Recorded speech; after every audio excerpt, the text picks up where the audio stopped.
Greetings, everyone. Welcome to 2K Sports and another Harlan here with Greg Anthony and Clark Kellogg, and our sideline reporter is David Aldridge. Here in Brooklyn, we have an interconference matchup with the Nets looking to create some cheers for their home crowd. And this is their first time matched up with the Suns this season. Home court advantage played a part in last year's season series. Each team took their home game in a 1-1 split.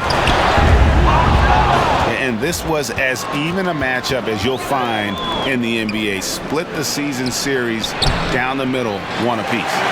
Yeah, this is really tight. I mean, it's splitting hairs when you talk about these teams. You get the feeling if they played 10 games, each side would win 5. Look at that. Oh, my goodness. Watch out. Boy, I tell you what, the defender did a good job trying to challenge that shot, but Jordan's strength caused him to create the foul. First trip to the free throw line for him tonight. Greg, how hard is it to maintain focus this time of year when you know you're on a championship contending team? You know, some of that I think depends on the leadership you have in your locker room. Certain guys just keep everybody engaged and motivated. And you know what? You've got to break the season down into chapters to help yourself with the motivation, because sometimes that season can be so long and it's hard to stay focused in the present when you start thinking. Set up on a platter that time by Harris. A room service dime right there. Here's KD. Goes back up. That shot off. Some solid defense from Ayton.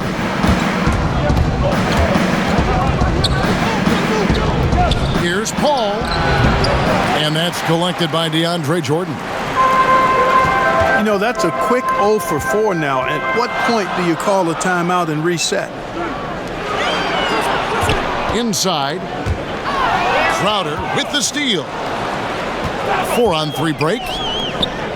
Beyond the arc. Phoenix, no good that time either. Yeah, slow start right now. 5 straight misses to get this one going. What you love about Crowder, he gives you a little bit of everything at both ends. I mean, defensively, he'll take on anybody. He's smart, draws a lot of charges. Offensively, he can stretch the floor, and he'll make the extra pass. He's also an opportunistic rebounder. Shots good by Durant. Oh, great ball movement there. They've been struggling here on offense. Yeah, a bit of a dry spell for sure. He is 0 for his last however many this quarter, guys. Might need to get him out and let him settle down a bit here. Pass to Griffin. Second chance shot. Good work defensively by Crowder. Suns trail by 9. Booker with it. Guarded by Harris. Looking to end the run. No good from Booker. Very dangerous to leave a guy like that open. Lucky break there for the D. Out to Harris.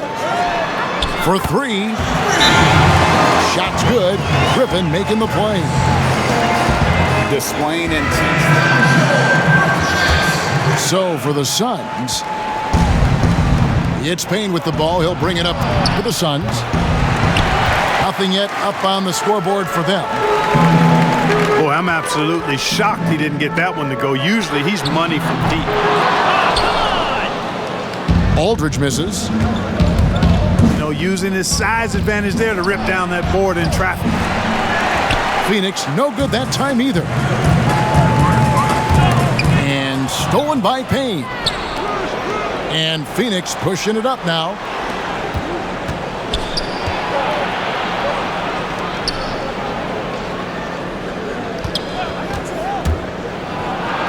He's now 1 for 2 with that bucket. Finally, after all those clanks, someone comes through for him. Well, you knew it eventually was going to happen. I mean, my goodness, a tight start to this one, but maybe that'll ignite some more buckets to be made. Their play on both ends has been superb. We'll see if they can maintain the momentum. And, you know, nothing like getting an opponent on the ropes early. You love that if you're on that side of the scoreboard, and they are landing some haymakers now. Payne hits them both. 50 seconds left in the first quarter. Here's Johnson, and he makes good on the layup. Big miscommunication on defense. He recognizes it and quickly takes advantage. Boy, the defense looks shell-shocked. I mean, they're on the ropes right now, on their heels. Clearly a foul. Yeah, he took a shot there, earned those free throws. Suns have gone 2 for 2 in the game at the line. And they've had really good numbers all season from the free throw line. Guys, that says a lot about the poise of this team. I mean, they've been so calm, cool, and consistent at the stripe this year. I mean, that's impressive. The Nets have made their only other free throw attempt today in an earlier trip to the line. And team free throw numbers really about as good as you could ask for, around 80% on the season. Yeah, guys, they can feel very good about themselves when you bring up those statistics. Impressive numbers. Here's Payne. He can't hit that time. Some solid defense from Aldridge. Green. Nice pass. Led him to the rack perfectly for the layup. And they have owned the paint so far, and the score reflects it. And, you know, establishing that physical dominance early gives you a big mental edge, too. Don't discount that. And so it's the Brooklyn Nets with a 14-point lead as we bring the quarter to a close. Let's see. Well, they used the fast break to generate some easy buckets before the defense could get set. And, you know, for them, guys, it's all about tempo. Keep the pressure on and do so as much as possible. That one good for 2. Claxton's got the opening field goal of the second quarter for Brooklyn. Pass to Kaminsky. Puts the move on. He can't get that one to fall. And it's the Nets taking it the other way. Moving on from this game, they're scheduled to take on the Lakers at the Staples Center. To the wing right side. To the paint. 6 on the shot clock. Claxton no good. Suns trail by 16. Here's Galloway. The 19-footer is on the money. Galloway has got his first basket of the night. Here's Aldridge. Rebound by the Suns. And we've got an update here, so let's check in with David Aldridge reporting from the sideline. Well, guys, we all know that there are some people who dislike James Harden's style of play. They're bored watching him shoot free throws. He said, "I see how teams guard me and find ways to exploit it. I just outthink the game, and I'm faulted for it."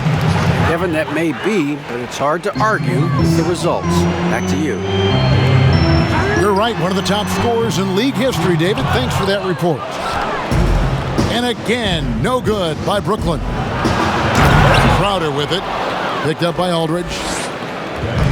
Excellent footwork there. Booker so tricky on the drive. You can't predict what he's going to do. Yes, that goes in. Greg, we have a league of many great playmakers, don't we? Oh, there's no doubt about it. LeBron James is obvious. You know, he played point guard technically for the first time last season, but he's always been a floor general. You look at a young man like Ja Morant, and he's been on the attack since day one when he hit the league. And there's so many more of those guys that are having an impact, understanding the value of that lead guard position. It is fun to watch. It is so fun to watch. I agree. Phoenix needs to get off a shot. Oh, and a fast break for the Nets. Johnson's got the ball. Here's Chiozza. Gets it to go from beyond the arc.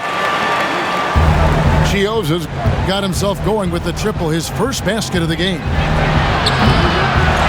And what's your take, guys, in the hustle stats for Brooklyn? Great hustle defensively through the first half, contesting everything and racking up the block shots. Something else they've done right so far from the get-go tonight is run. I mean, so much of their offense has come off the fast break. And basketball in the blood for Devin Booker. I mean, his father, Melvin, started at the University of Missouri and played pro ball. Started in high school. Devin trained with his father, trying to follow his path. And how about the communication between teammates on that alley-oop? And that's what you need to pull that thing off. Boy, both ends of that play, guys, were fantastic. Against Booker, a little contact usually doesn't go a long way. Strong body control there. Kicks it out to Johnson.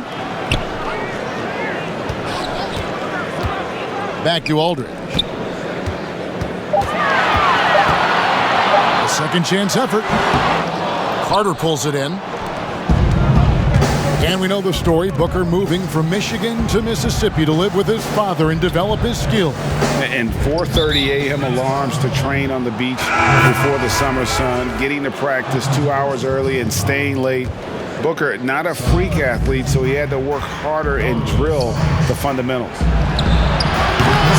Near the three-point line, it's Booker. Again, the miss by Booker. +8 in the rebound differential. One more reason why they're in control. Yeah, double-digit advantage on the scoreboard. They've taken the initiative. They've played, I think, with more purpose so far. And he has really come to life here after a slow start in that first quarter.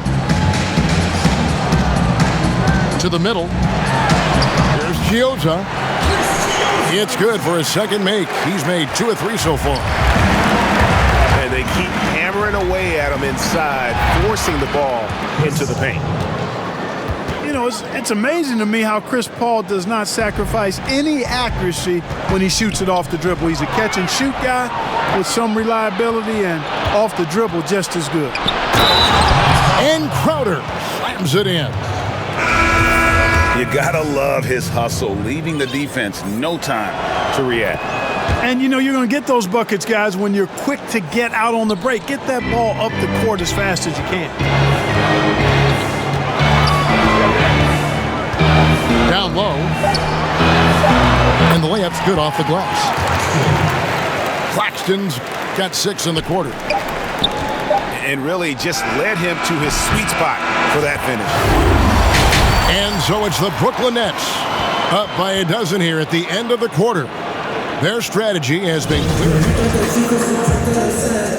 And after a very lopsided first half, we'll see if things play out a little more evenly here in the second. Johnson with the bounce pass to the inside.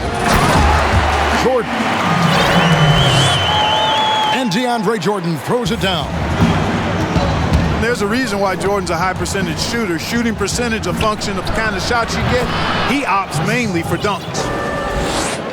And you can tell the defender not anticipating the step back. He was headed in the opposite direction.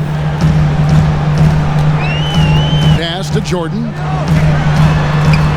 And the layup is good after a nice lead pass.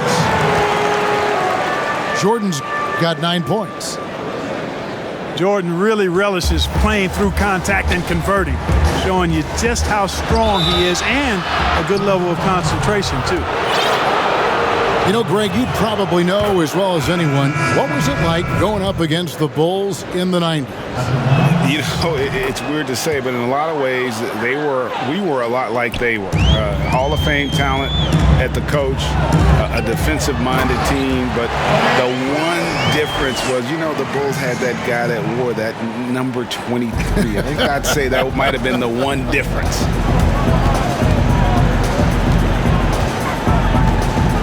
Ball left side. Over Irving. And the officials call over the back. A little too aggressive there. And guys, as soon as you start going over and through a rebounder, you're probably going to get whistled for over the back. Yeah, you know, that was out of his reach anyway, so I don't even know why he made that effort. No need to commit the foul there. Oh, what a pass. And then he lays it in with the circus move. So smooth. messed that up trying for a big slam. Nice work going to the layup. Well, you can be the judge of if it's fair or not, but Kyrie Irving has earned himself the reputation of being moody, to say the least. Yeah, and you know, sometimes that sword cuts both ways. Sometimes it's the player, sometimes it's the media, and the media's perception is the combination of the two. Clearly, Kyrie can sometimes go off on tangents and come from left field in interviews. I mean, he's not the only player, present or past, that's been guilty of that.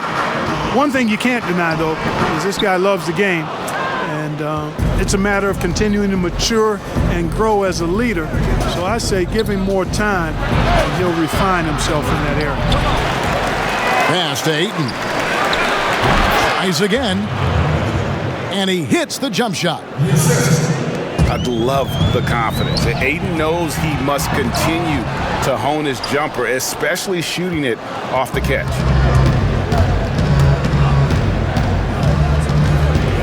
Booker left side. Jordan with the rebound. And another miss. Ooh, he's having a really ugly game. Yeah, about as ugly as you can have, you're right. You know, that goes back, I think, to playing with LeBron in their Cleveland days. Kyrie learned how to operate without the ball some.